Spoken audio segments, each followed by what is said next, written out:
14 homeless people found a safe place to rest, shower, and eat on the second night of the Waynesboro area Refuge Ministry cold weather shelter. Warm's shelter opened November 25th at Fishersville United Methodist Church and will continue to rotate locations every week through April 13th. We always open Thanksgiving week because we know that that's a time of the year that really no one should have to be alone or out in the elements. Brian Edwards is the chairman for the Warm's Board of Directors. Edwards is a former sergeant of the Waynesboro Police Department and now works for Waynesboro Public Schools. A hot meal, a shower, a safe place to sleep.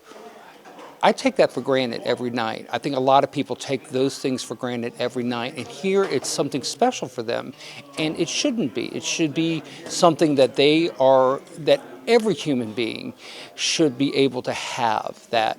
So it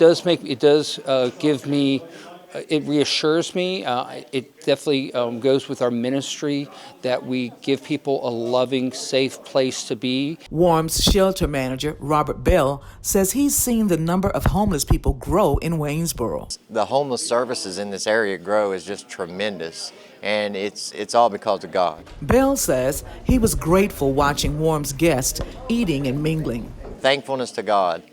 None of this would be possible without God. And our organization especially puts God before everything, and we lead by example. He recalled when a homeless man died while sleeping outside in frigid temperatures. Some years ago, a gentleman died on the doorsteps of a church in downtown Waynesboro, and concerned citizens got together and they came up with the idea of a rotating cold weather shelter. That turned into Warm.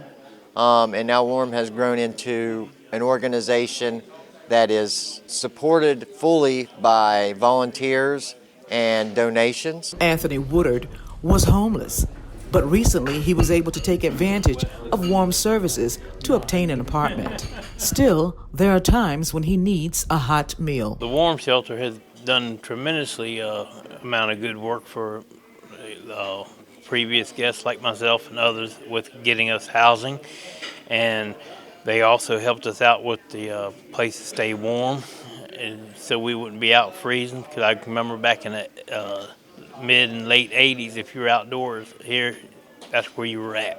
Woodard expressed his gratitude for all of Warm's services he's received. Robert Bell kept saying for the last 2 months of the last season that for us to go ahead and keep in contact with him at the library in Waynesboro, Virginia, downtown, and most of us kept the appointments, and the ones that kept the appointments, we were able to get housed. Bell says there's a reason why the Warm staff and volunteers work diligently to provide shelter. We don't want to see anybody out in the cold. As you know, a couple weeks ago, we were able to, with the support of the community, temperatures got down below 20 degrees, and so we were able to open an emergency shelter for 2 nights, and that's a first, and we were more than happy to do that. I speak for the rest of the board of directors and the Warm staff where we're pleased where we are, but we can always do better, and we're working all the time to do better and to empower the staff, enable the staff to do better.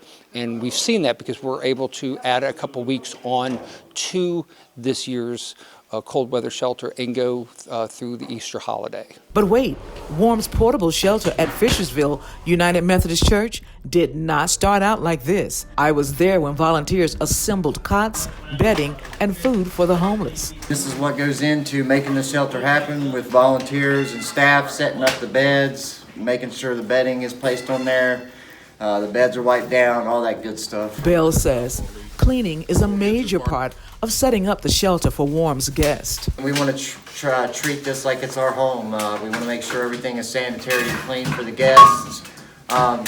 Just because, one, that's the right thing to do, and two, cleanliness is godliness. He adds Warm will do what is necessary to keep their guests housed from harsh weather. Every Monday morning we move to a new site, and we do this for 20 weeks. And next year we will open earlier. We plan on opening on Veterans Day next year. The community is so supportive, that we are able to do this. We could not do this without the support of the community. Elaine Rackley for Breaking Through News.